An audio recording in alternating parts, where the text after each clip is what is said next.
This is London.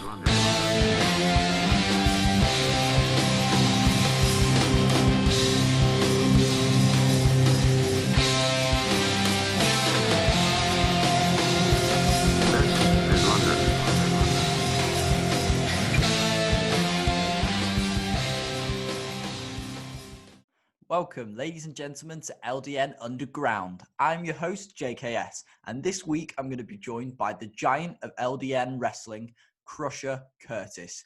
And we have an exclusive overseas interview with American wrestler Darius Carter, which is going to be taken by LDN promoter Sanjay.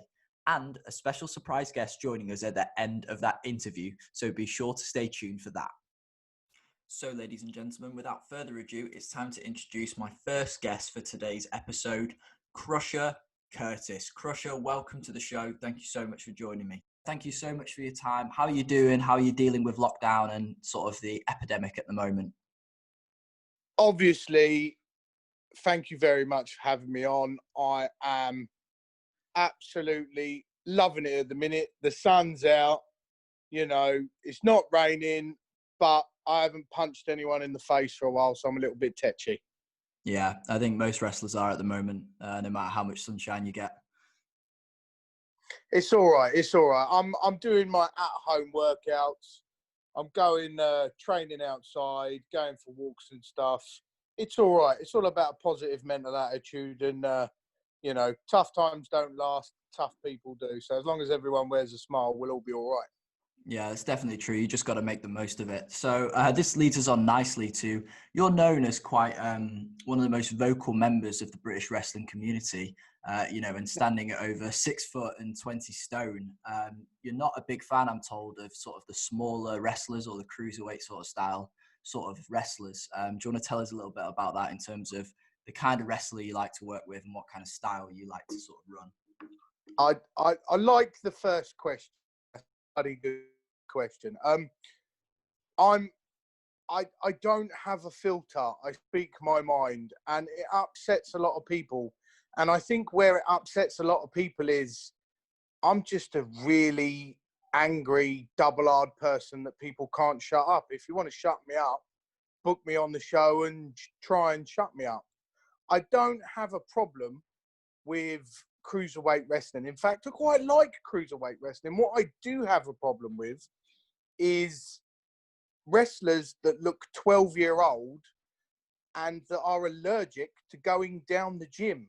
A prime example for the people that I'm a massive fan of and I've got total respect for are people like Paul Robinson. Paul Robinson is a short, statured person.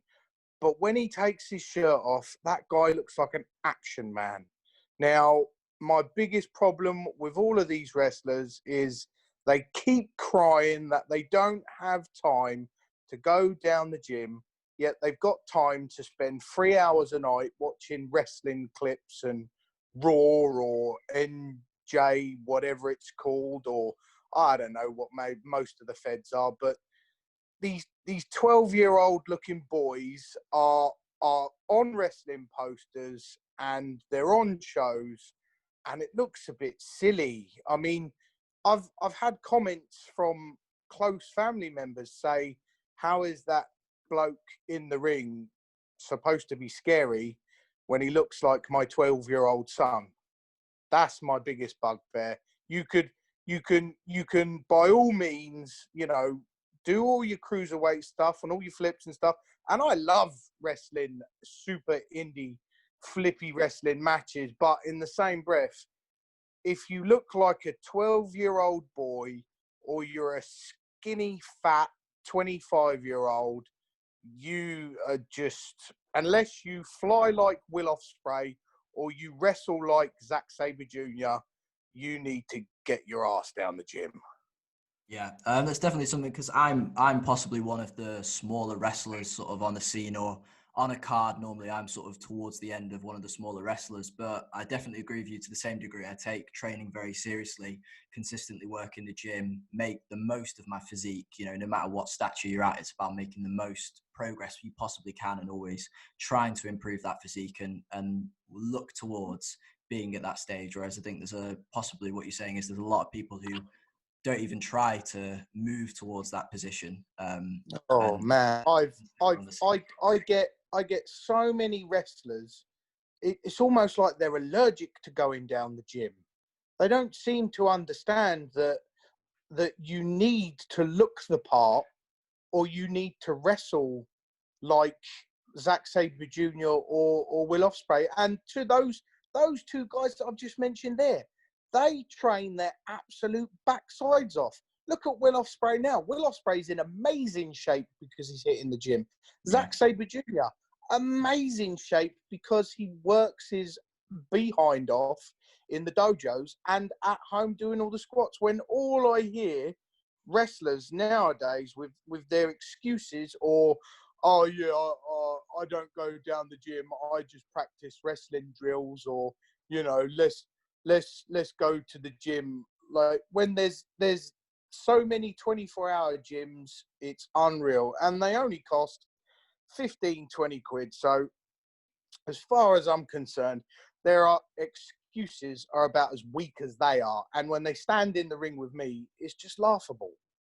yeah, definitely. So speaking more about yourself, you've been wrestling since sort of late 2013, trained with Andy Simmons.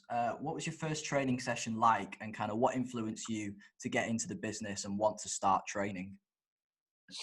I always liked wrestling. I didn't really think of it as something that I would give a go, but all of my life I've been doing martial arts and fighting to a point. And I remember when I was doing judo, there was a guy called James Skenner, who's known as the Mighty Oak, who is probably one of the worst wrestlers in the world, but one of the nicest guys in the world, so it balances it out.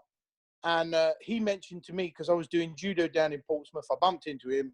He said, "Oh, you look like a wrestler. Have you ever wrestled?" And I said, "No." And he said, "Oh, well, Portsmouth School of Wrestling, RPW, do sessions. I think you should go there." And after a couple of minutes of thinking about it, I told him I'd meet him down there, and we organised to meet down there on a training session. And I remember walking in, seeing the ring, and I remember getting in as soon as I got in that ring and I took my first bump. I thought, wow, do you know what? This is pretty good. And then after that first training session, I know that this is what I should have been doing when I was younger, but obviously now I've come into it quite late in the game. I think this is what I was put here to do.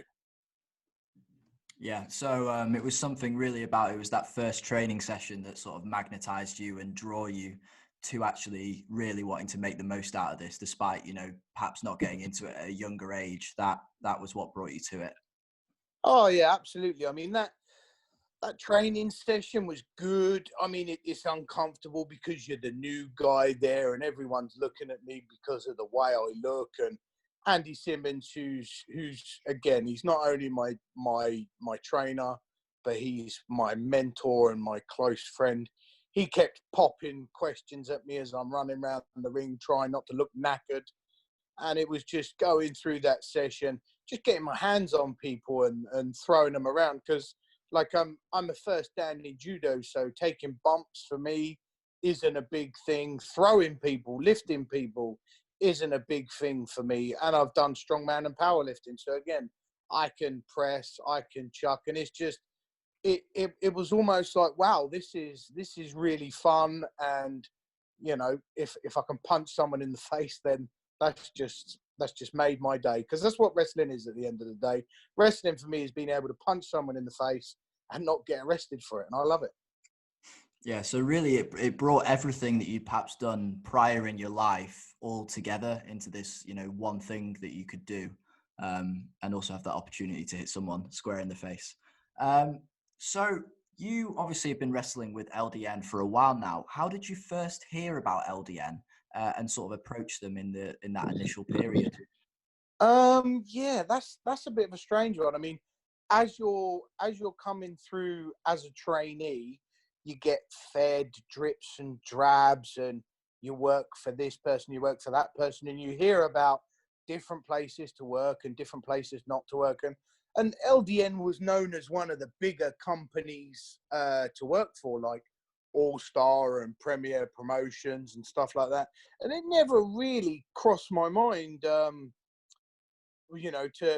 contact LDN or anything like that. I mean, I was leaving it all up to Andy Simmons. Andy Simmons was recommending me here, recommending me there. And obviously, when it's your trainer and they're of the level of Andy Simmons out of Portsmouth School of Wrestling, people tend to listen and then they give you a chance. But no, I mean, LDN Sanjay, he actually got in contact with me.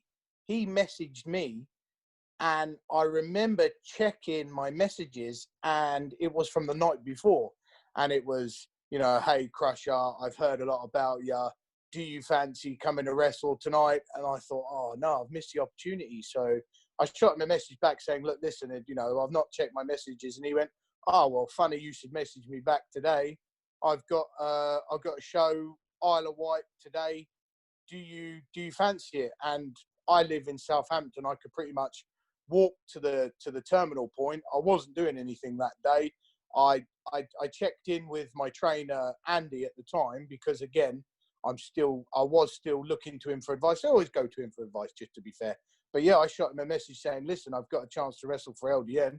What are your thoughts on that? And he said, you know what? Yeah, if you're happy with it, go for it. And I messaged him back. He said, meet at this point, and pretty much meeting Sanjay and some of the LDN boys. I mean, I'm known for clowning around and having a laugh, and it was just, yeah, these are a good bunch of guys that get my sense of humor, and I can hang around with these guys. Yeah, so it was good times all around from the get-go with LDN. Yeah, definitely. I mean, the ferry ride over there, we're all having laughs and jokes, and we're all, just getting to know each other. And then when we got there, I remember Sanjay coming up to me saying, right, you've not been over here before. Alan Lee Travis is the champion. I'm going to put you on main event against Alan Lee Travis. And I thought, yeah, cool, no problem. And then me and Alan belted the living life out of each other for about 10, 15 minutes. And after that match, Sanjay said, well, yeah, that was great. Can you wrestle for me a little bit more? And I was still relatively green at the time. Again, for me as a trainee, I had maybe 2, maybe 3 bookings a month, which was great for a trainee. But then he said, can you wrestle for me? I said, yeah, sure. Shoot me over what you want me to do. And he shot me over 3 months of solid work. And we're not just talking once, twice a week. We're talking sometimes 4, 5 days a week. It was absolutely insane. But from that first match, I seemed to click with Sanjay. I seemed to click with LDN. And he gave me pretty much 3 months carte blanche of do what you can do or what you want. And it took me 2 seconds to send him the whole text message back saying, put me down for all of them. Because as a trainee, that's what you need and that's what you want. Yeah, that's the dream, to have that opportunity to, go 3 months ahead, know that you've got a solid amount of bookings and a lot of ring time, because that's kind of what you need when you're a little bit green, but you're wanting to progress. And that opportunity for ring time is just invaluable. Oh, it was absolutely insane for me because I've never known, and I still almost don't know, promoters that plan that far ahead and that are that busy that they can plan that far ahead. And for me to go from wrestling 2, 3 times, maybe even 4 times a month, if I was lucky, and I was lucky with my bookings in the beginning, to wrestling twice a night, 6 times a week, spending loads of time on the road, loads of time in the ring. And before I knew it, I went from maybe 30, 40, 50 matches to well over 100, 200. Like, I dread to think how many matches I've had now exclusively just for LDN. And like you said, you need to get in the ring as often as possible to work with as many people as possible, And I consider myself lucky, but it was earned because I worked for that opportunity. Sanjay saw it. You know, he gave me carte blanche of his bookings because he knew he had a monster heel that could work with anyone, that was talented, and that was great at kicking people in the face. So obviously since then you've wrestled far and wide, up and down the UK and beyond with LDN. What would you say that your favourite venue would be out of all of those venues that you've been to, and why? Oh, do you know what? I have these conversations with some people. It's almost got to the point now where if I get sent an address, you know, not just for LDN, but for anyone, they'll send me an address going, oh, you've been here before. I'm like, I know, but I've been to hundreds of venues before. I'm not going to know it until I get there. And then I get there and go, oh, I remember this place. This place had the funny guy who does the lights, or the great dressing room with the really comfy couch I can put my feet up, or this one's got the showers down the corridor. But some of my favorite venues for sure. Is it the theatre on the Isle of Wight would be a standout one for me, because that was my first one, and that's a pretty special place for me. Others are Grays, the one that we go to in Grays, that's pretty good. Just loads. The one in Yeah. Margate's absolutely amazing. There's another big one that they do. There's so many to remember, but I mean, clearly the ones that stand out: Isle of Wight, you got Margate, you got Grays. There's too many to mention, but for LDN specifically, it's Margate, it's Clacton-on-Sea's another one. There's Grays, and then there's Isle of Wight. I mean, those four stand out for me just for LDN alone. Yeah, this is the fourth episode of the podcast now, and I've obviously interviewed quite a few people, and definitely Thurrock Civic Hall in Grays, Clacton-on-Sea, Margate Winter Gardens, those all come up. Like, everybody is saying those are their favourite venues. So there's definitely a common theme across the wrestlers who've worked for LDN and appreciating, you know, what those venues are like. Oh, for sure. I mean, just those four there. I mean, you get in excess of 200, 300, 400 people plus Clacton-on-Sea, Margate, and the Isle of Wight. I mean, the Isle of Wight Theatre is a kind of a one-sided open theatre, but that place is just rammed when we do shows there. And again, Grays, I mean, it's a massive, great big venue, but they just ram the crowd around us, and then you've got the big walkway down to it, and then you've got the lights and the sounds and stuff like that, and it's just a really good place to work. I mean, those four venues for sure. When you're wrestling there, if you're intimidated by wrestling in front of a big crowd, it's just not the show for you, because those people just ram themselves in there. Yeah. So now, you wrestled ECW legend Sabu on 2 occasions a couple years ago in both a singles and a triple threat match. What was it like to wrestle with an absolute legend of the scene? Yeah, I wrestled him a couple of times. I think it was maybe more than twice. I'm not too sure, but Yeah, possibly so. I mean, for me growing up, I liked the larger than life wrestling characters, but I also like the rougher characters. I mean, I love Van Vader, Big Van Vader. He was my favorite. He still is my favorite because he used to annihilate people. And some of my other favorites were Sabu, just because he was an absolute lunatic. He was doing things that you knew hurt. I mean, he was cutting himself open by doing craziness. And then Sabu came over this way, and I was told that I was going to wrestle him. And I put it on my time. I was excited. It was great. And then people started getting in contact with me going, dude, you need to be careful. This is Sabu. He's known for, he's the homicidal, genocidal, just absolute lunatic. And I thought, yeah, no, I'm all right. But to be totally honest, Sabu, as mad as he is in the ring, and that guy is crazy insane in the ring, as well as one of the most talented people I've ever wrestled, he is an absolute pussycat of a guy. The guy is so nice. He is a legend to spend time with. Just sitting with Sabu for me was an honor, but I'd consider him a friend. We communicate now, and he is such an absolute pussycat of a guy. But as soon as that music comes on, and as soon as he gets in that ring, man, that guy can still go. I mean, I had some great matches. We were pretty much belting each other over the head with everything but the kitchen sink, and that's how I love wrestling. I'm not a softly wrestler. Anyone that's wrestled me or anyone that has got half a clue on the British scene knows that I work snug. And if you're going to get in the ring with Crusher, you're going to feel it. And man, we had some great times. Yeah, he can still go to this day, and that when he goes out, like you say, that that switch just flips.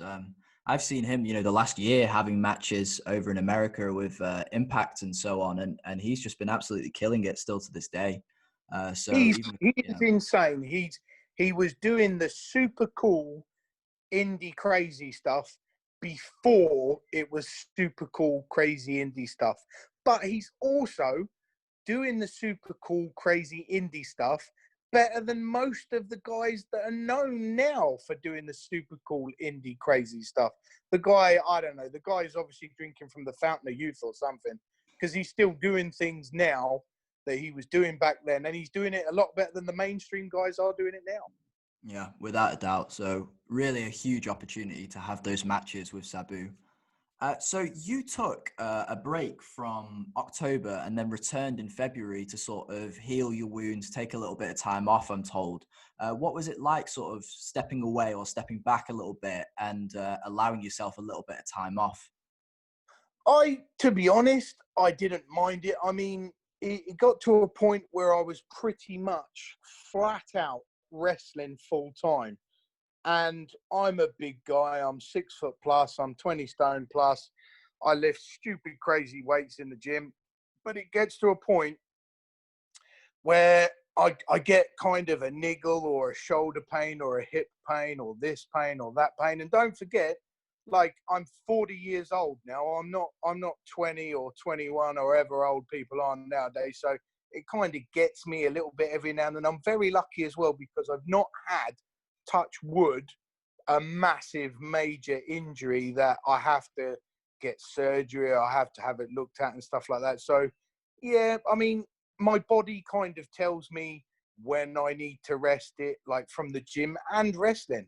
It says chill out, relax, because I'm not only a big heavyweight, but I'm also doing all the super indie matches when required. I'm doing the crazy bumps when required. I like to be that guy that people come over to me and say, wow, I didn't know you could do that, or wow, your match was amazing, it was super crazy, you did this or you did that.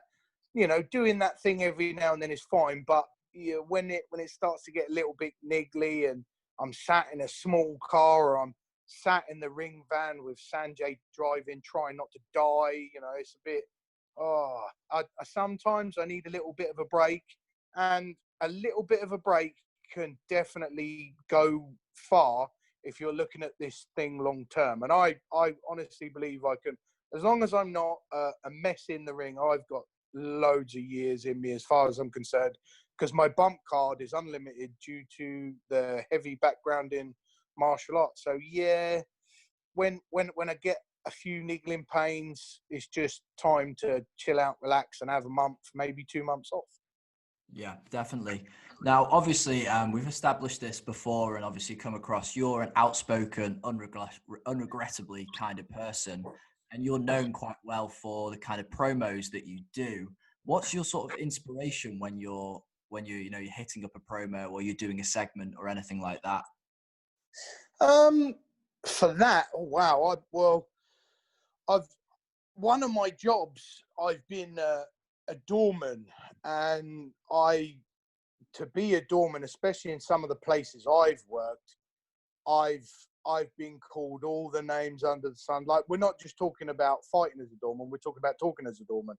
As a doorman, you get so many insults thrown at you, so many people trying to goad you into things, and that kind of, for me, I've got a comeback for almost every line due to doing it for well over 20 years, and not a lot of people on the British circuit nowadays kind of can do like a jack of all trades. But for me, I noticed when I was first starting out that there weren't a lot of people that kind of paid attention to the craft of a good promo. You know what I mean? Like, everyone wanted to get in there and go, yeah, I'm going to wrestle like Brock Lesnar, or yeah, I'm going to do flips like X-Pac, or yeah, you know, I'm going to be the next Goldberg. And it's like, well, you're not, because you're 5'10" and you've never been in the gym. So maybe you ought to try something different. And for me, you know, watching people like Andy Simmons, again, he's my trainer, but that guy on the microphone can cut a killer promo. And it was watching people like Andy Simmons, Shah Samuels, Filthy Phil Powers, when he gets on the microphone, does an amazing promo. The Knights have got amazing promo, especially Ricky Knight. I mean, that guy is absolutely phenomenal when he does a promo. And I just think a good promo at the beginning of the match will set a tone. I mean, you should be able to tell whether a guy's a heel or a face within the first couple of seconds of him walking out. But if you can give a good promo, it can be the crux of the match. I mean, when I do my promos, I've got the crowd in gear, I've got my guy over. There's not a lot of else that needs to be done apart from me beating the absolute snot out of the guy. But yeah, I mean, I'm known for my promos. Sometimes I get told off for my promos, but I'll always say to the promoter, I don't know what I'm going to say. So if you're going to give me that microphone, it's on you, pal. You can't be telling me off afterwards because you've given me the microphone. If you want a promo, give me the microphone, but you ain't playing it safe, but you will get a good promo. Yeah, anything can happen when you get on that mic. You sometimes can't predict, you know, the things that are going to happen, the way the crowd are going to respond, and the way you might need to change things up. So anything's always possible when you get on that mic. So, Oh, absolutely. I love it. I honestly, the thing with me is, especially when promoters give me the microphone, I kind of likened it to Scott Steiner. If you give that guy a live mic, he is going to say absolutely anything. But the crowd's going to love it. Everyone's going to love it. But he might upset a few people. I've been known to upset a few people. I kind of tiptoe up to that line, but I never cross it. Where sometimes wrestlers tiptoe up to that line and then jump over it. And then before you know it, they're glittered all over social media for saying something that they shouldn't do. Engage your brain a little bit, but due to my upbringing and where I've been, where I'm from, I'm kind of clued up on things that you do say and you don't say, but it does come with a warning. I am going to upset people when I'm on that microphone. Yeah. Now, speaking of people you definitely didn't upset, my guest last week for the show, one of them was Flip Gordon, and Flip told us that you were one of his favorite opponents in the ring when he came over for the tour. What was it like wrestling Flip, and what was it like wrestling the other Americans who've come over and worked for LDN the last few years? Oh man, Flip, that guy, I remember we got along so great because he's like a bag of energy. Flip is like when you've got a dog, when you've got a puppy and you look at it and go, do you want to go for a walk? That energy that you get from that dog that's running around the house, running into things, wrecking things, that is Flip Gordon 24 hours a day, 7 days a week with no off switch.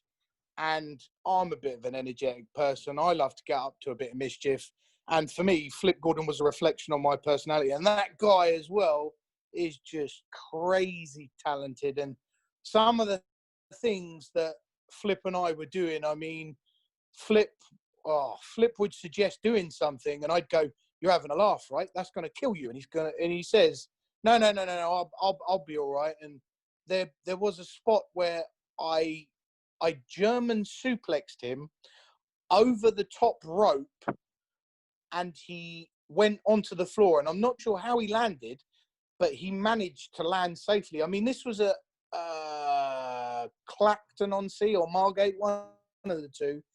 And I remember German suplexing him over the top rope onto the floor. And the crowd went silent because everyone thought I killed him. I turned around and I'm going, yeah, and everyone's hushed. And and even Sanjay Bagga, bless his cotton socks, he ran over to Flip to check that he was alive. And I got out of the ring, I picked him up, I punched him in the head, and he was right as rain, and we carried on. I absolutely love working with Flip Gordon, and I cannot say enough good things about Flip Gordon. That guy, he's already one to watch now because he signed a multi-year deal with ROH. But that guy is going to be huge before. But I think I get along great with the American guys just because they're kind of not used to the American way over here kind of thing. Like when they come over here, it's almost like they've got to adjust their style a little bit. They've kind of got to wrestle British and, you know, put a little bit more thought into the rest of their match. And for me, I like to have fun when I'm at a venue. I like to have fun in the dressing room. And I like to have fun in the ring. And when I meet new people and they click onto that, yeah, it doesn't take people long to work out that even though I look like this and I'm a really big, scary guy, I also like to have a bit of fun. I get along great with the Americans. I think they just get me. I think I'm just a little bit mad for the British circuit. I don't think there's too many people on the British circuit that can take me as I am kind of thing. I think I scare most of the British guys because they're all, oh, you can't say that. Well, I just did. What are you going to do about it? Oh, whereas it's an American tongue-in-cheek kind of thing. Yeah, definitely. I definitely see what you mean there. I think the Americans generally are quite outgoing people. And when they come over, they tend to fit into the dynamic of the group, you know, really easily and just get along with everybody. Yeah, most of the not most, every single port that I've worked, especially from America, not only worked but hung around with them. It's not taken long before we're on the same page and we're clicking and we're best buds and we're taking selfies and then I'm punching them in the face in the ring. I think it's brilliant. I absolutely love working with someone in the ring that gets me because, you know, it's not that I worry about hurting people anyway. I'm snug, but I'm safe. But nothing upsets me more than when I punch someone in the face and they go, oh, that hurts. Well, we're wrestling. We're not playing tiddlywinks. Shut up and have another one. That's amazing. So just to wrap things up, because we're a little bit time conscious, it's been fantastic having you on. What I want to know, once the pandemic eases and wrestling shows resume again, what's next for Crusher Curtis?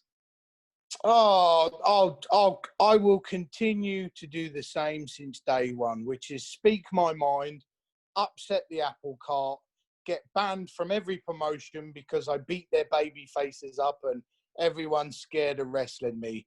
I still do it now. I do the same old thing. I speak my mind, and people just don't know what to do with me. LDN, yeah, they know. I mean, they book me. I turn up.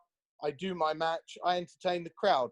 But a lot of people are just terrified of me. So I've not changed from day one, and I'm not about to change now. I like being the 6 foot plus, 20 stone plus person that most of the British scene's terrified of working with. And do you know what? If people are terrified of working with me, then so be it. But a lot of people have got a lot of things to say over the internet, but book me, meet me in the ring and watch what happens. I honestly think that wrestling will come out of this again a shining example of sports entertainment, and hopefully all of these skinny wrestlers will have done some push-ups and sit-ups and eaten a few burgers and put a bit of weight on. But for me, I'm just the same old guy on social media, upsetting the apple cart, and that's just how I like it. Amazing, Crusher. Thank you so much for joining us. I'm sure the fans have 100% enjoyed every second of this interview. What's your social media tags or anything like that for them to follow, by the way? Everyone can find me on Facebook, Twitter, and Instagram as Crusher Curtis. There's no crazy numbers. There's nothing like that. Just type in Crusher Curtis on Facebook, Twitter, and Instagram, and you'll find me because I'm the only person that speaks their mind and doesn't get a share or a like or a pat on the back by anyone, because I'm the guy that people go, oh, that was a bit harsh. You can't say that because that's going to upset people. Amazing. Well, thank you very much for joining me, Crusher. I really appreciate it. Enjoy the rest of your day. No worries. I hope I find you soon and punch you in the face in the ring. Yeah, I look forward to it. We'll talk to Sanjay about that one. No worries. That certainly was a fantastic discussion with Crusher. Now, moving on with today's episode. Next up is an interview with Darius Carter. I'm going to hand over to Sanjay to take the lead on this one. Over to you, Sanjay. Okay, thank you very much, Justin. Looks like I'm heading this one. So it's my honour to introduce a former LDN World Champion, a former Tier 1 champion, although you could argue he still is the champion, since the company is no longer in business. He's won the Warriors of Wrestling Championship belt twice. Please welcome the father of British wrestling, or all wrestling, I should say, Darius Carter. Darius, how you doing? Thank you for having me. The pleasure is entirely yours. I was also LDN Capital Champion. Remember that? Yes, I forgot about that, and that's my company. So I'm doing a great job filling in for Justin right now. So listen, I expect you to be very controversial, which is why I've had to take over the reins just to calm you down a little bit so you don't get us in trouble.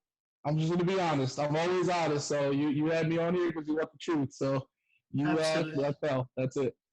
Okay, we're going to get straight in this. So for those of those who've only seen you on the shows or not seen you wrestle before, tell us a little bit about where you trained and what was your home promotion in the first sort of 6 months to a year when you started? Okay, so I started training November of 2008. It was actually 2 months after I had gotten into college. So the opportunity just kind of opened up. I had friends who we'd watch wrestling together, and one of them was actually training at this school, BWO, Body Slam Wrestling Organization. Nunzio, if you're familiar, was a head trainer over there back in 2010, Little Guido from ECW. So he just kind of asked me one day, he's like, do you want to wrestle? And I was like, yeah, and she just picked me up the next day, and then I started going, it just kind of happened, and I never stopped. It was a tremendous thing. I was training there, like I said, November of 2008 was when I started. So I guess this would be my 12th year, even though it's kind of paused for now. It's kind of crazy to think that it's been 12 years, but that's how long it's been. 11 solid years of wrestling takes a toll on the body, doesn't it? So how's your body doing? I guess maybe the lockdown has given yourself a little bit of time to heal. Yeah, I went on a different diet. I changed my diet just to try and keep yourself as lean as possible, because I was getting into a gym routine, because there's a gym just a few minutes from my home. So I was doing what I had to do there, and I was just getting into another regiment in February. So I just kind of had to adapt with everything. Just had to keep going. And I've never been injured, thankfully, knock on wood. I wrestle a style that I'm very protective of myself. I make sure that I don't do anything that puts me in a compromising position.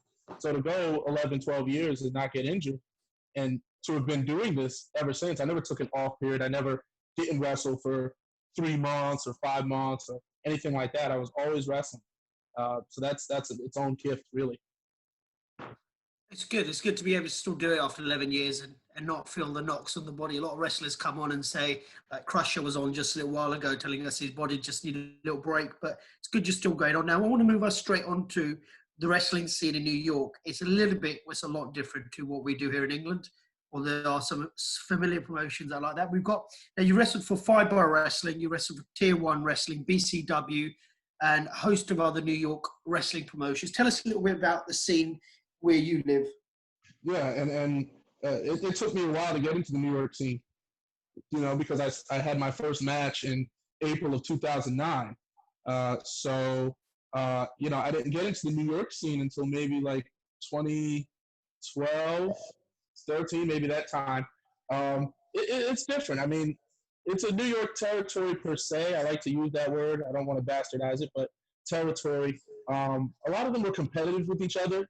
I still found my way to always be good with every promoter. I'm not trying to pick one over the other, because none of them were my home promotion. So if you're not my home promotion, my loyalty is to what you use me for that time. Absolutely. So So I was able to get a lot of work out there. I was able to wrestle for multiple New York promotions at once, whereas some guys were told, oh, don't wrestle here, or, it's going to be a problem, or please don't wrestle here. I was never in those conversations. So Tier 1, 5-borough, BCW, who was up and coming back in 2015, I was able to get with them, 2016.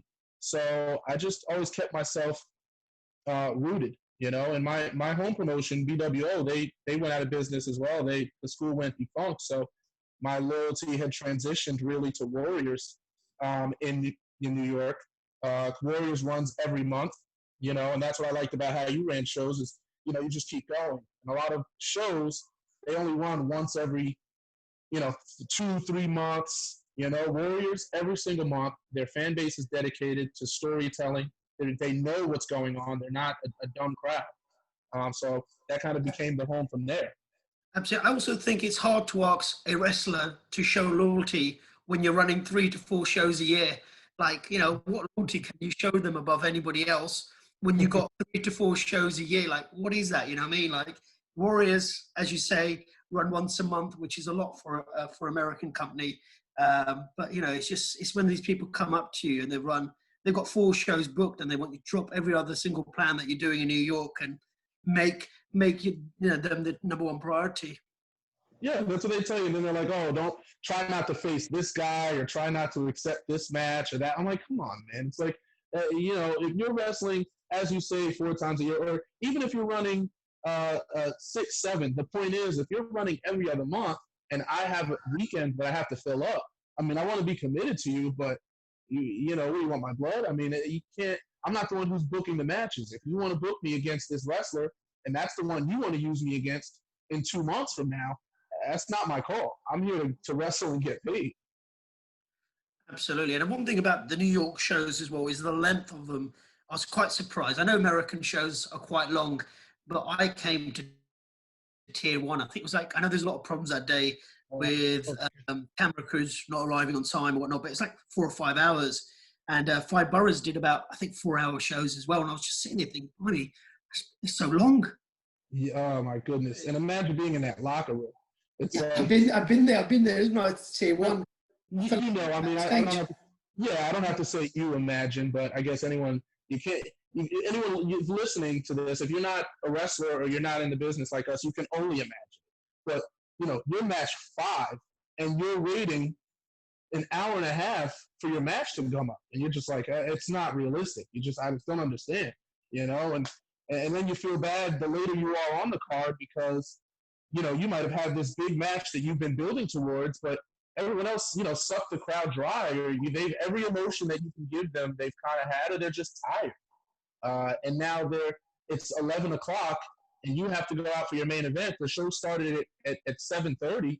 How's everyone? How are you going over your time like that? How are you suffocating the crowd like that? It's unfortunate, and that was a big problem, Sandra, when you were there. And that Tier 1 show, and I don't know. I'm not saying it was. I'm never going to blame you or Dennis, or because obviously you. No, I like Dennis too. As we'll bring up. It was just a long night. It's just. Sorry, go on. Go ahead. No, I'm sorry. I was just going to compare it to when you go to the cinema, you see a film. Now, the majority of the films are an hour and a half to 2 hours at the most. You get the big blockbusters like Titanic, that's 3 hours. But how many films can you think of that are 3 hours plus? It's just too much, I think, for anybody. I mean, even WrestleMania, I find, is so long. I mean, I can't. This year they broke it up because of the pandemic and having no crowd. But it's just normally such a long night, isn't it? It's just too long. I think the audience can't take that long. It's not for me anyway. I agree with that. And there are times where you have to rewatch it because when you watch a main event live after 4 years of wrestling, you don't feel the same way as you do or 4 hours of wrestling. You don't feel the same way as you do when you watch it in a sustained sitting. Sometimes you have to just rewatch it because originally you were just so tired or burnt out. And a lot of the wrestling, and a lot of the wrestling that you get, and I love wrestling. I love wrestling to the maximum, to the brim. But there is a way to do it. There's a way to execute this. It is an art form. And sometimes people just, they can't stop. They start painting the picture. It's like a painting, but you never stop. It's like it was beautiful 5 minutes ago, but you keep adding covers to it. Just stop. And often the covers are the same thing again. Like you'll see a match, you think, I've already seen this match already. Pretty much happened about 30 minutes ago, so I'm having to watch the same thing again and again. That's because people maybe don't communicate backstage or whatnot. But it's a hard night sometimes. It's a shame because there's such good wrestlers there. But sometimes you think, I've had enough now. I want to go to sleep. Right, or just separate them. You know what I mean? You're doing a bunch of singles matches and then one tag and then singles. You have to mix up the card. If you have women, you put them. You have to know how to balance a card. And I think a lot of promoters nowadays, it's fantasy booking, but you're not actually business booking. You're not from front to end, and not just who you want to see, but what type of match am I getting in match 2 that's different from 3, from 4. You can't run 4 singles matches in a row that are all 20 minutes. It's too much, and it's just where's the difference? And I think that's the problem. You go into an ice cream store, I want to see different flavors of ice cream, but don't overwhelm me. Let's show me the. You know what I mean? No, I totally agree. I think that's the one issue that I have. It's a shame, like I said, there's great wrestlers, but that sort of brings us on to, as we talk about Tier 1. Now, how we met was through Tier 1 Wrestling, through Dennis Long, controversial promoter that we both get along with. I get along with him really well. I think you do as well. We've had both a great working relationship with him. Now, he introduced us at a show. We met at a 5-borough show. Had you heard about LDN Wrestling prior to that show, or was it just a complete, this is an English promoter here today, say hello sort of thing? Yeah, no, I actually did hear about LDN. I looked into it. I wasn't sure how realistic of a goal it was going to be at that time in 2016 to do that, but just international travel kind of became a goal of mine. I mean, it's always something you want to do, but after I had kind of been in New York for 3 years or so, 4 years, I wanted to see something different, and I was establishing myself in New York as an actual top name in terms of someone you want to really bring in. Okay, I don't have to be off the TV or anything like that, but in terms of top local talent, I built myself into a undisputed top local talent of New York. If you're a New York promotion and you have notoriety and we have not done business, then, and I'm not trying to sit here and toot my horn, but I'm just, you know how I am for the business, and you know what I give back to it. And I would just say that every show that I went to in America, you was either the champion or fighting the champion. So that was BCW, 5-borough Wrestling, Tier 1. Those are the 3 shows that I saw, and I know you were doing a couple of other events as well for other promoters whose names have escaped me. But so from my point of view, I'd just to back you up that that's true, because every time I went to a show or saw online that you was on the show, and often in the main event. No, thank you. And I knew, and that's what I knew. I knew that you had done your research. I mean, in terms of businessmen, I mean, you and Joe, of Warriors of Wrestling, very, very good. But yeah, and Dennis too. Dennis had his quirks, but at the end of the day, I'm loyal as can be. And a lot of people can say whatever they want about Dennis or Joe or anything like that, but Dennis took care of me better than a lot of people did. He did a lot of things for me. He put me in a lot of advantageous positions. He put me in there with Matt Riddle. He put me in there with Jeff Cobb. He put me in there with top talents that were going to Ring of Honor or going to WWE for me to prove myself, and I feel like I did. And people like me who are controversial and a little bit, this and that. My road to the top is a lot more arduous. It's a lot more difficult than someone else's. I'm not your average pretty boy Caucasian with the 8-pack or whatever the case is. I'm a different flavor. I'm a traditional technical wrestling, well-heeled black wrestler. And it's a lot for a lot of people to get acclimated to. But it was tremendous to have that opportunity with you and to build that through Warriors, and to that Tier 1 run was incredible. I mean, I know that they're not really running anymore, but it did a lot for my career. It put me on a radar, and it got me with you. So, and for us as well, just to quickly add before we move on to the next one, is that without Dennis, I wouldn't be able to run a show in New York. He provided me with the license, the wrestling ring, and a lot of help and advice as well. So I'm forever grateful to Dennis, because without him, we wouldn't have run a show in America. And that's a pretty big thing, to go outside of your country, thousands of, miles away, 8-hour flight to get there and do a wrestling show is a pretty cool thing to say you do. And it was a busy crowd as well. So I'm thankful to him. Now, moving on, like, just before we get to the UK, how often would you wrestle in America? Would it be like Friday to Sunday or once a week? How was your most weekends looking? Yeah, so it was usually 1 to 2 times a weekend, because here, they don't really run as much. And so the top promotions or the higher promotions are typically running on a Friday or a Saturday.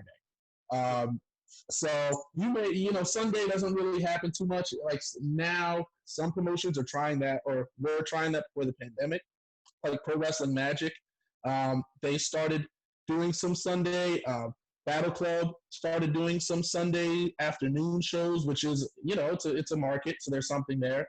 Because New York was becoming so oversaturated in terms of just, they started to be almost too many promotions, and you got to be careful with that, because if you're 3 promotions doing the same goal, you might as well work together. You know what I mean? If you're, it was like wrestling as well for the fans. How often can they go? How often can they afford to go? It's a lot to run such a small area, especially considering how big New York is. It's not a small place. They all seem to go to Ridgefield, to New Jersey, to the home of Pro Wrestling Magic, and want to run that venue. It's bizarre.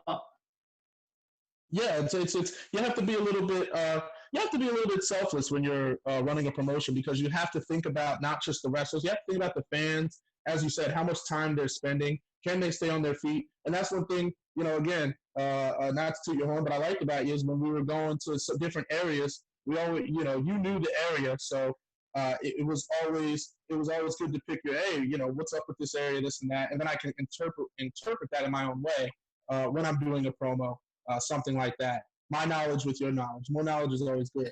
It's always nice traveling together, and that's the perks when you're stuck in the van with me or in the car. That it was kind of a good, I guess, unless you're Vinny, who probably didn't like it, that you get to hear. Lord, one thing that's another kettle of fish. We'll get onto him a little while later, but it was interesting. But back to the first show in America. Now you took on Flip Gordon, who was the world champion. We're in New York in Queen's Theatre, the first ever wrestling show in a theatre that's happened, and it's LDN promoting the event. You beat Flip Gordon to win the title. Now, obviously, you won titles before, but to win, hopefully, an international title was a bit different for you, I hope. Oh, absolutely. Absolutely. I'm one of those people that takes title wins to the heart. I take that very seriously. That means that, you are doing the right thing. That means you're on the right trajectory in your career. And that meant a lot, to have gotten to New York after so many years. I didn't get in easy there. It took me a lot of work to get into the New York scene, competitively. And then to build my way up there enough to be seen by someone like you and by an LDN, to then get to wrestle and beat Flip Gordon. And Flip, to his credit, is now in Ring of Honor, and he's gotten to be on NWA TV. So there's, he was kind of already on that trajectory, but doing things like LDN helped him, and it obviously helped LDN. We were the first match, actually. We were the first match.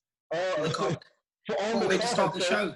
Yeah, right. So your first American soil run show, and I was in your first match with Flip. So that's something that I'm always gonna take. I'm always gonna remember that, because you guys, you run, you run more shows than anyone else over there. So it's with the LDN shows, the first match, in some shows are like, oh, it's the first match. They're not the best wrestlers. Not at all. The first match for us is like, these guys look like wrestlers. They're phenomenal. If you've never seen the show before, you're going to think, wow. And then the show, it's going to wow you throughout the entire night. So, that's the aim. So when you're on first, unless of course you're Justin, it's a big thing to go on first, sort of thing. It's a bit different to American wrestling. They see it in a different way. They're all about being on last, but I think if you're on first and you put on a great match or performance, then the rest of the night you've set the tempo for the rest of the show. And I think that's important. And it's different to American wrestling, but it works for us. And it used to mean something in American wrestling. I don't know what happened with that, because American wrestling, there was a time where the opening match, the first match, was heralded as an equal main event in a way, because that match is, as you said, setting the tone, raising the bar. There's no better feeling, and it's not to put anyone down, but there is no better feeling than having such a great opening match that people tell you, your match was the match of the night, or you were the best match for 5-6 matches, on an 8-match card because everyone else couldn't follow you up. And obviously, you're not trying to set up the rest of the locker room for failure, but you're trying to raise the bar so that they can step up too and meet you there. And the times that I've been told, that I was in an opening match and it was one of the best or the best of the night, that's what it's all about. That's what we're here for, is to go out there, not just to make money, okay, and not just to have stardom, but to truly be adept at your craft. And I take a ton of pride in that. And I opened a few shows for you. I feel like my second tour with you especially, I opened virtually every other show. You take pride in your work, and I think it shows. And I think definitely having you on first sets up a good tone for the rest of the show. If you've never been to wrestling before, especially doing some of the venues where they've never had wrestling before, I go and bring wrestling to town. Within 5 minutes, they know their role on the show once they've seen you or other wrestlers like Crusher wrestle. They know this guy's the villain on the show and they're not going to like you. And I think afterwards, judging by some of the complaints about how much they hate you afterwards, I think they've definitely got the gist of the show. It's so endearing to not be liked. I'm choosing right now. I love it. I've been stopped in Clacton and told off by a customer about you, and I did apologise to him. And I meant the apology. I was like, I have to. A few times I've been stopped in the streets where I run shows and I'm doing marketing, and I have to apologise on behalf of the company. So you've got me in trouble a good few times. But so you now in the UK, you came October 2017, and one of the guys that you wrestled a lot is Alan Lee Travis, the British champion. How was working Alan for people who have not seen him before? Alan Lee Travis, I hope he's listening in his rural farm or wherever he is. But watching the goats. But no, I'm going to tell you now, Alan Lee is really one of the best wrestlers that I've been in there with. He's, I'm an old school, big time old school guy. So I grew up on Flair, and he could be considered like, in a way, like my Steamboat, especially in the UK. But he's just somebody that I can go in there and wrestle 7 times, 8 times, 9 times on a tour, and I never get tired of wrestling him. I'm never like, oh, Alan, I'm gonna tell him that to make him feel bad and to grease him up. But really, we have some incredible chemistry. That table match that we had was absolutely very, very good. So I enjoyed it. And another guy you met on the tour and that you wrestled in, the first time I saw a different side to you, where you asked me, could I do a bit of training before with him, was a British wrestling legend who's been in the business over 30 plus years, as Johnny Kidd. And I remember you asking me, do you mind if I get in there and just tap his knowledge a little bit? And I think you got in there for about, half an hour or so before the show in Cheltenham, just to learn off John. And so many other wrestlers have done that and come off so much better and stuff from talking to and learning from Johnny Kidd. Yeah, those tours, and that's the thing, those tours made me better every single time. That's why I like coming back, because as much as I love my first tour, I feel like the second tour was even better. And I feel like the third tour would be better than the second. It just keeps getting better. And Johnny was definitely a huge reason for that. Getting to see him and meet Maul Sanders and to meet Johnny Kincaid, you former European champion in World of Sport. This is what this is what I studied. This is my craft. You can never be too good, and you can never lock a hold in too perfectly. And as much as I thought I knew, to get in there with Johnny and for him to just kind of be tying you in a knot and showing you how to tie someone in a knot so quickly, it doesn't, he teaches you these holds. It's not just that he teaches you the holds, he teaches them to you fast. And you have to be quick with him. You know what I mean? You have to be up to par with him. And to be able to be in there with him and to be his kind of test dummy when he's showing the other people watching, and to get to roll with him. That's a tremendous, that's a career highlight right there. And I'm grateful. It might astonish you the amount of people that come to ask me for work or come in like 1 or 2 matches to see how it's going. And you say, do you know Johnny Kidd or Mal Sanders? They're like, never heard of him. I'm like, you're a wrestler and you've never heard of him? I know, it's disheartening. The Americans know more about these guys from this generation. Some of the British people do, and it's very disheartening when somebody comes up to you and they said, who's Mal Sanders? Who's Johnny Kidd? I'm like, if you're a wrestler, you know your history. This is your country. But people don't, but I've noticed American wrestling, like Chris Hero, another guy, you know, so many people in America have so much respect for the British style of wrestling. And it's very disheartening when English and other British wrestlers, you know, come up to you and say, never heard of these guys. It's the worst. I remember when I met my first British wrestler, or he was doing a British gimmick, as I found out, but it was back in like 2010. This guy, Wyndham James Winthorpe. He's probably not even wrestling anymore, but I met him and I thought that he was this European wrestler. So I was asking him all these questions and he couldn't answer any of them. And I was like, oh man, and, you know, I was like, I kind of got, you know, jipped because I'm believing the character. And then he's like, oh, this is just my thing. I'm like, so why are you a British character if you don't know anything about their wrestling or their style? He just kind of was doing it just to, I guess, get easy reactions from the fans, which is like backdoor, you know what I mean? But I was excited. I was excited to meet him because I love talking about that. And Miles Sanders was a dirty wrestler. And it was, there's so much to pick from that. There's, you know what I mean? There's so much to get from a guy, from knowing your history. And shame on you for traveling anywhere and not knowing where you're going. That's like going to Japan and not knowing who any of the Japanese wrestlers are. Going to the UK and what are you, just excited to go on a tour? You don't know who Johnny Kidd is if he looked you in the face. And that to me, I don't know, it's a little sad. And I've seen it when I was there. I saw it with Johnny. And I was like, okay, I mean, I'm not going to say anything, but you do what you want to do. I'm going to go in there and train with him. You know what I mean? Absolutely. No, I agree. Moving on to people that you didn't like in the UK, was there anybody whilst wrestling here in Britain that you didn't enjoy working with? Oh, Lord. Here we go. So there was so there's this battle royal that we did, and we did that too at a theater. Folkestone Courthouse, to be exact. Correct. Fish when it comes to venues and dates. No, that's perfect. And we're in this battle royal, and we're trying to throw, what was his name, Ollie, the kid? Yeah, and I'm not here to listen. I'm not here to call out anybody on a podcast. I'm here to do. But you asked me a question. All I'm saying is everybody that I went over there with, and let me preface by saying this: everyone I went over there with, you know, was professional. We were able to go in there. You're meeting me for the first time. I'm an American. You don't know me. You may or may not have heard about me either through you or through research.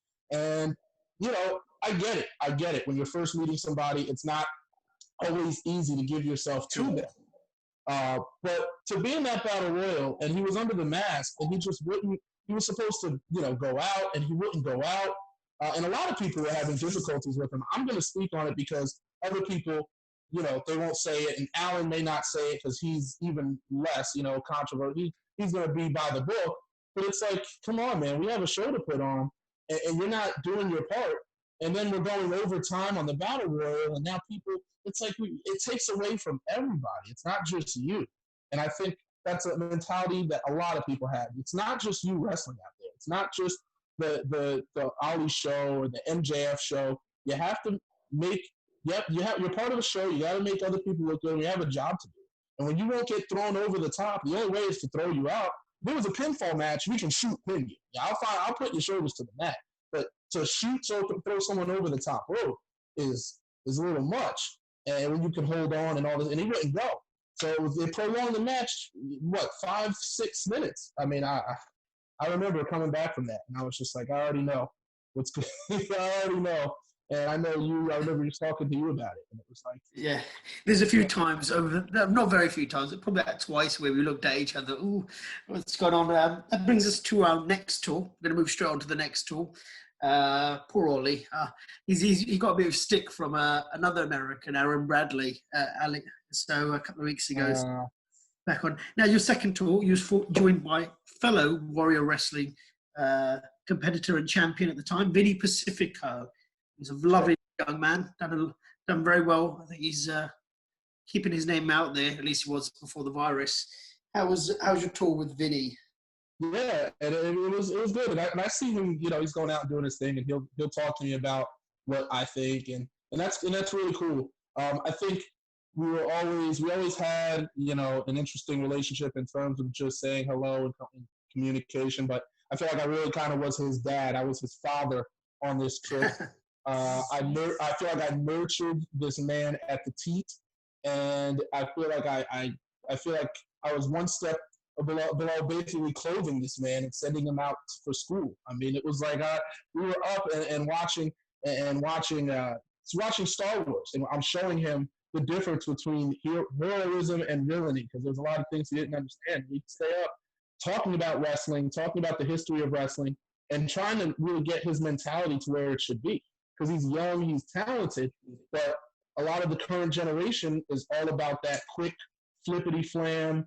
You get injured, you lose 6 months, you lost your spot. That style, you get hurt. You get hurt a lot when you're constantly in motion, running the ropes, jumping off the top rope, falling on the floor. You get a knee injury, you lose your spot. And I was trying to educate him on that, on keeping his feet and keeping his wits about him. And I feel like it paid off a little bit. I think there was a lot of discussions I had to have with him multiple times, the same discussion I had to have. So it was a little frustrating for a while. It really felt like parenting, but I really do respect him, and I appreciate it. And he's done well, though, to be fair to him. Like, he came maybe as a young man and left as an adult. Since then, he improved his look. He's trying really hard.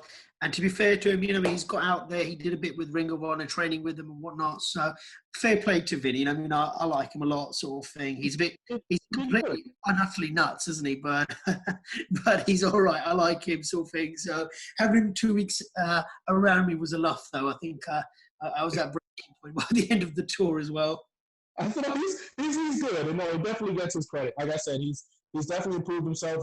He found out. I also was talking to him about the why and what it means to be the Vinny, don't back down, okay, or don't count me out. Okay, a lot of people do that. What makes that different about you?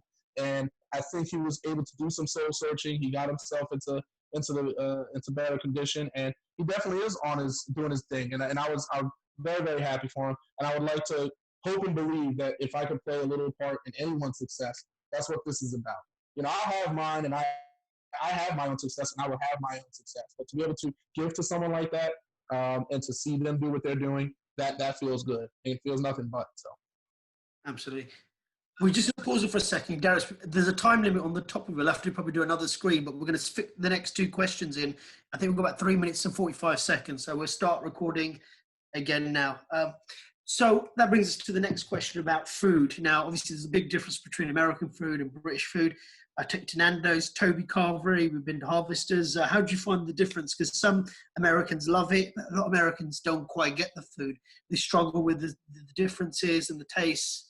How did you find the difference in English food compared to American? Yeah, the English food, I really, really enjoyed the English food. I mean, McDonald's in the UK is vastly different from McDonald's in the United States.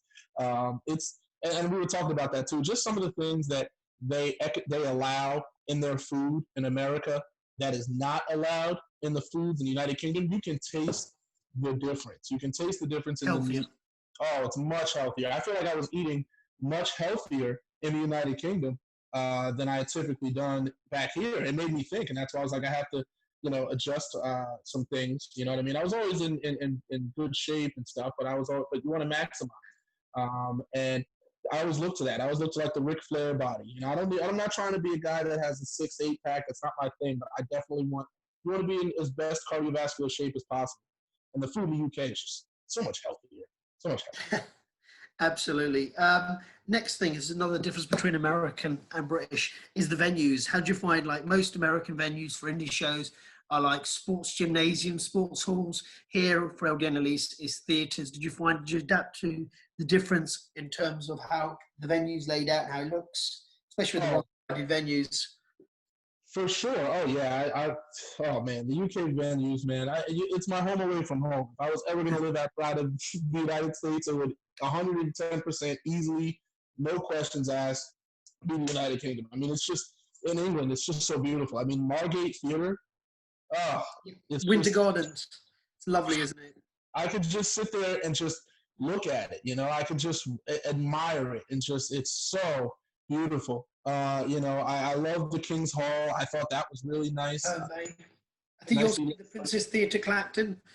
Yeah, the Clacton too is that and the way the setup, the tiers with the seats, I mean, you feel like you're on television. You feel like you're being recorded for millions of people. It just looks so good. In Princess Theater as well. The venues, it's just different because here it is a lot of gymnasiums, or it is a lot of this, or a church, But the United Kingdom, yeah, venues, it's just a big difference. I wish we can get some of that here. Okay, well, that brings us nearly to the end. Before that, how are you doing during lockdown, Darius?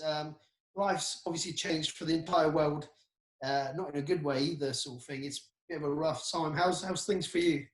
Yeah, I've still been working, because, I still work in business and portfolios and stuff. So it's kind of funny because some businesses have kind of gone down, obviously, but some have been doing really well in portfolios and investments and stuff, and marketing. That's the stuff that people are thriving for when the economy goes down. So I'm kind of on the up and up, if you want the truth, because you need that type of thing when people aren't sure where their money should go and what to do.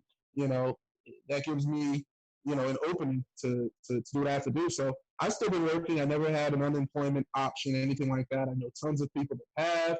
I know tons of people that were waiting for their unemployment. So I'm just very fortunate that I wasn't in that, predicament. I'm very fortunate that I went and got an education and didn't have to sit around and wait, where, some people, because wrestling is all they have, that's it. They're sitting at home, just doing nothing or working out because we won't see wrestling come back for however long you're going to see it come back here. So fortunately, like I said, I put myself in a good position to not need to rely on it. As much as I wish I could do it every day, it is what it is. Absolutely, and like I said, it's affected a lot of jobs. Are you still on working right now, or are you sort of just sitting at home whilst it sort of goes away, the virus, or cuts down?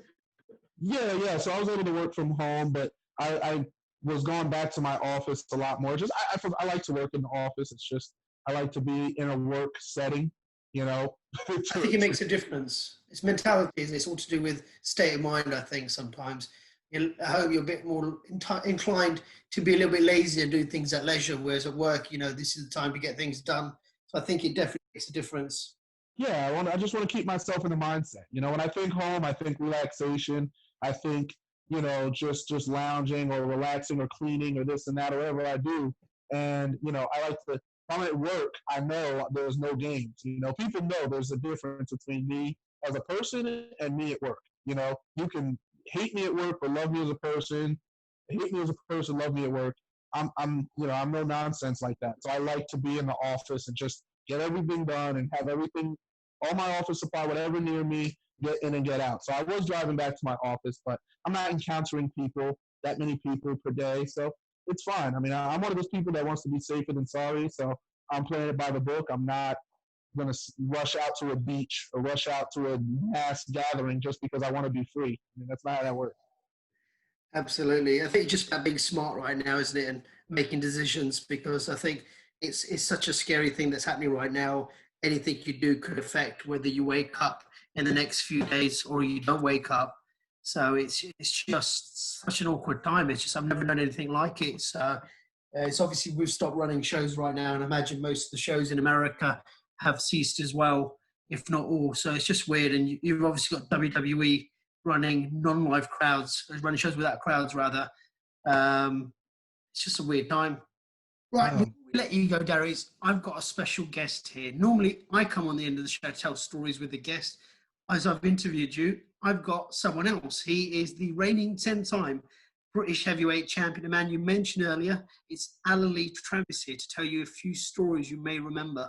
Oh, no. Hello, Alan. Hi. Hello, Mrs. Carter. How are you? Oh, sorry, Mr. Carter. How are you, my friend? This is a setup. This is a setup.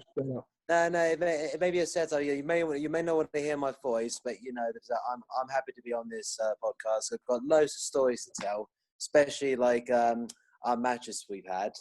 So basically, I know you enjoyed them as well as I. But at the end of the day, I've won them. So you can sit there and moan and whine about as much as you can, but it doesn't change the fact that in history that I beat you for the championship. No, yeah. Tell us your stories. Yeah, Alan, go ahead. Tell a story. You said you have all these stories. Go ahead.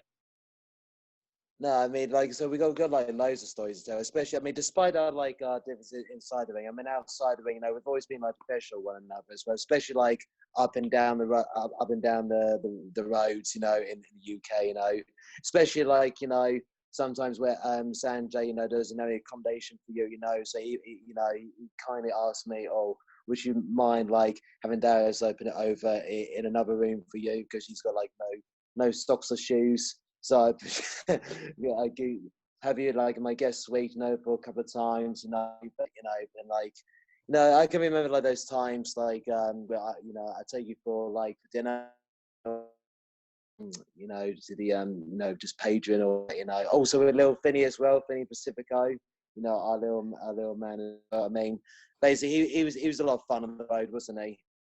Yeah, he couldn't make it into him and the bar set is real interesting because he's very lost, very confused, and just in general he's very confused. And it was always he may be confused, but he's my little pit bull. He's my little pit bull, yes, Yeah, he's a pup, and you're a pup, so I was kind of having to chaperone a lot of it.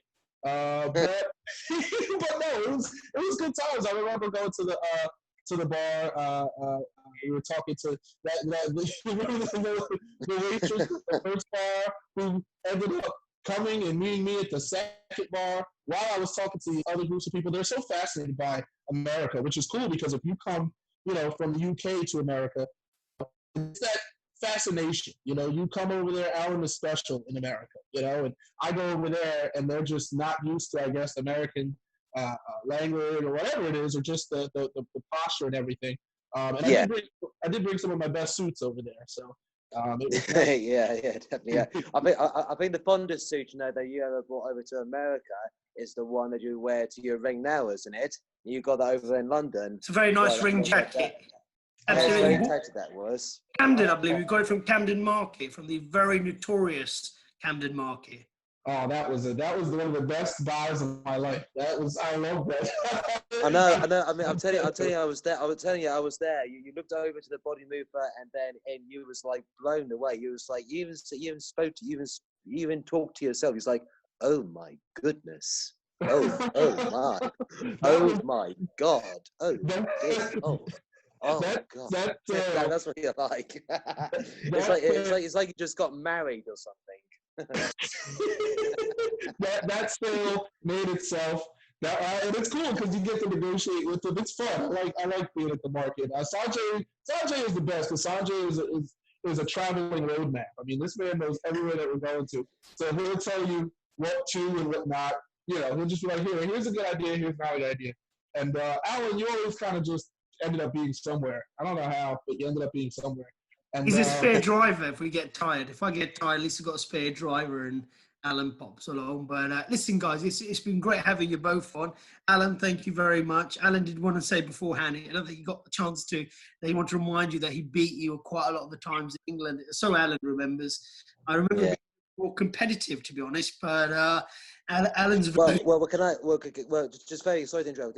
Can I just say, I know on the first episode when I said like my favorite matches, with two opponents, but out of all the Americans, I had good matches with all the Americans, but the one that sticks out to my mind would be Darius, because as you said, me and Darius, we have really competitive matches, and our chemistry is like so unique. We could like literally like do it every night, really, like up and down the country. But I miss those matches. They're very competitive. But I'm hoping one day, somewhere down the future, we'll do it again. Yeah, and I literally said that before you came on. I said that like if the flair I was basically the flair to your Steamboat.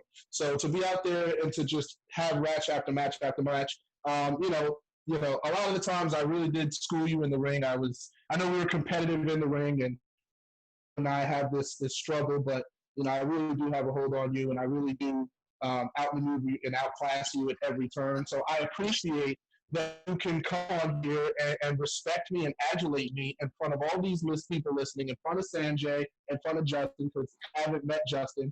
So I want Justin to know when I do meet him that you are inferior to me, regardless of your Golden Boy status. But, Alan, it's great to hear you. It's great to hear from you, man. I hope it doesn't take you 25 minutes to end the phone call this time. And thank you, just thank you, Alan, for being a great opponent and a better loser. So thank you so much. No, I mean, can I just say, Darius, thank you for like being the most dominant competitor that I've been in the ring with, because you was dominant in the match, but some way, somehow, I rise above and I won. Oh, God. We're going to end it with that because you two will be here all night long. I know. Alan did take Two 25 minutes. grown men being childish to one another. It's all right. It's all good. It's a bit of banter. But Alan did take 25 minutes to turn his app on to be on the show. Darius, thank you very much for coming on this week. It's much appreciated to you. So let's start that again. Thank you very much for coming on the show this week, Darius. It's much appreciated. We hope to have you back on the shows next year. We just need to get through these this weird time that we're all having. So, Justin, I'm going to hand it straight back to you as we end this week's show.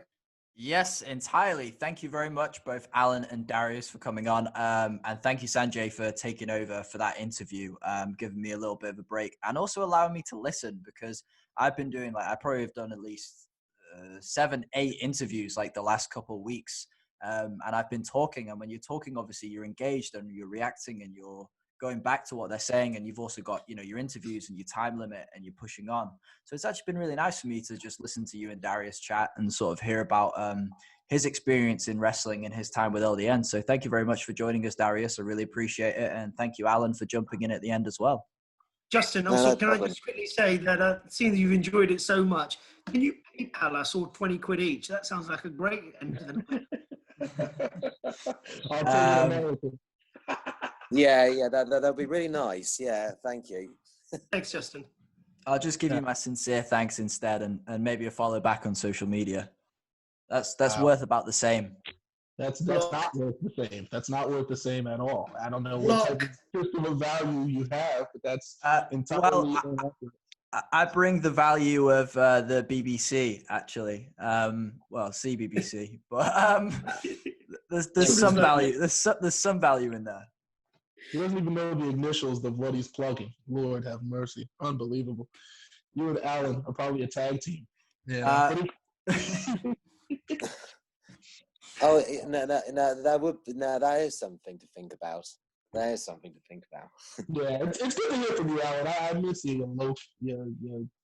Loaf. Yeah, I miss you too, my friend. So, but don't worry. I mean, time goes quick. We'll probably see each other shortly.